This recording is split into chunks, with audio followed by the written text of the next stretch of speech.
Welcome guys to another week of at-home workouts. Remember, we're going to start every day with those 10 belly breaths, in through the nose, out through the mouth.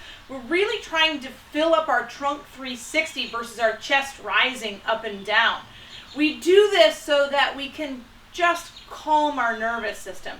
We are all managing so much right now. We want to give ourselves that grace and space to spend 30 to 45 minutes just on you and just on moving. Once we've done that, if we've got a band handy, great, go ahead and grab one. If we don't have a band, check out Amazon. They're fairly cheap. Go ahead and get yourself one. We use them quite a bit in our warm-ups and our finishers. But we're going to come through with a shoulder rollout. If we don't have a band, again, guys, not a big issue. Grab a broom handle, a mop, whatever you've got that allows us to lock the elbows out, coming through and touching our lower back. From there, again, if we've got the band, we're going to go 20 band pull apart, so the elbow's going to stay nice and locked out. From here, I'm going to pull to the chest. Goal is to get that wrist at or behind the shoulder for 20. If we don't have the band, that's okay. We're still going to take our hands, we're going to lock our elbows out and try and pull back. Again, wrist behind shoulder, just a little bit of movement, trying to warm up the upper back. From there, we're going to pull in something a little bit different today. So we're going to do 10 tippy toe walks. So if you were ever a track athlete, that for me is where I always had to do these kinds of drills. But we're going to come up onto the tippy toes, 10 steps, 1, 2, 3, 4.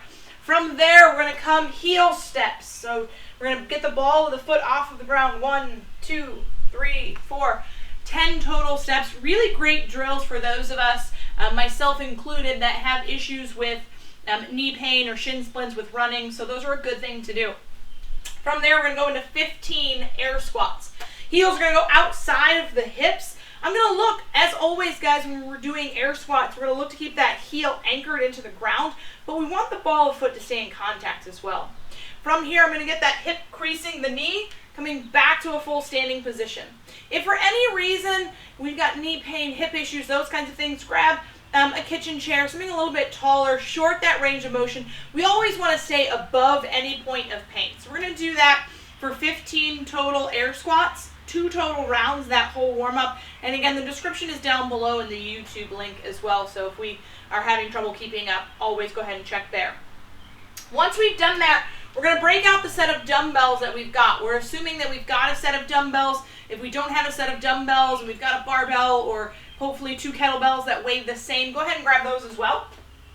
But today's workout is going to be a 21, 18, 15, 12, 9 of a dumbbell push press. So our first movement, dumbbells are going to come from the shoulders. Anytime we're doing a push press, a push jerk, heels are going to be underneath the hips so that when we dip, we can stay nice and rooted in that heel and create all that power from the hips.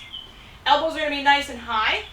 We're going to come from that dip position, locking biceps to ears. So from the front, biceps to ears, really trying to focus on locking that rib cage down. So we want to avoid as much of that arching as we can when we go overhead. So the arching that we're talking about is really this dip drive, opening of the rib cage. If my bottom of the rib cage from the top of the hip, if that distance gets longer, we are leaning back. We want to try and keep that as tight as possible. From there, we're suggesting a box jump. Now, I don't have a box at home. If you trust yourself, something I have found that helps with accuracy and catching, if I line the heads of the dumbbell up together, I can then 2 feet take off, 2 feet land on the heads of the dumbbell and step down. So the jump doesn't have to be a big jump. I find that stairs in your house or maybe on a front porch work great as well, but we're just physically getting the body used to jumping and landing. If we don't have an object or we're not ready to do a box jump yet, find a crack in the sidewalk or something in your house, jump from the carpet to the hardwood, 2 feet take off, 2 feet land, but we just want to get our body used to catching that, slowing that acceleration. From there, we're going to drop down onto the ground for sit-ups. With our sit-up, Ideally, we're going to be able to butterfly, feet open. But if we prefer to have our feet anchored underneath something, go ahead and do that as well. But we want our back, shoulders all the way to the ground. I like to touch overhead. It just helps me confirm that I'm all the way overhead. And from there, I'm going to stack my shoulder back over my hip. All the way through. A 21, 18, 15, 9, 21, 18, 15, 12, 9 is going to be 21 of those dumbbell push press, 21 box jump, 21 sit up, 18, 18, 18, 15, 15, 15, right? So you guys are getting the rhythm there. Once we've gotten all the way to the 9, we're going to go into our finisher portion. So today's finisher is going to be a combination of a puppy dog and a thread the needle. So the puppy dog, from this tabletop position, I'm going to reach my arms out overhead. I'm going to let my forehead rest on the ground. Long kind of stretch through that upper back thoracic spine. The thread the needle. From this tabletop position, I'm going to thread one arm through, so I'm looking to get to the outside of my shoulder and allow the head again to rest on the ground. Big breaths in, 1 minute on each side, so we'll rotate through to the other side. And then just because anytime that I have twisting in the spine, I then like to come back to a neutral position to reset.